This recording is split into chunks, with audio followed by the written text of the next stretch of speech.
We had calculated that a number of the entities would not be able to pay back their debt.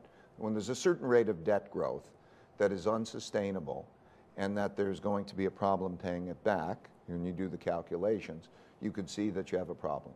When you start to have a debt problem and you're close to zero interest rates, that means that the central bank, the Federal Reserve's ability to deal with that won't work. You'll hit zero. And then you enter a new world. Okay, the last time that happened was 1928 to 1929, 30, 31. That's what happened. What happened in 2007 and 9 was the exact same thing. A debt crisis, too much debt, and you hit zero interest rates and out of luck.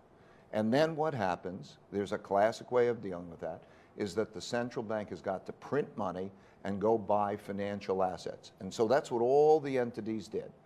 And so by being able to watch it day by day as to how they went about doing that, allowed us to navigate the crisis so that we could see the rates of deterioration and then the actions taken to end that in much the same way as the Federal Reserve ended it in 1932, 1933, for the same reasons.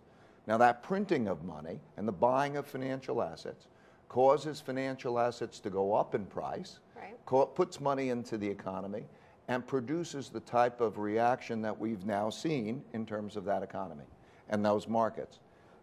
Then we're at the stage of the cycle where we are now. And what happens, classically, is that those financial purchases help those who have financial assets more than they help those who don't. And it causes a greater wealth gap. And very classically, that causes populism. Right. Because there's a gap between the wealth, and then you move into a situation that's very similar. So being able to see mechanically how that dynamic worked allowed us to navigate it well.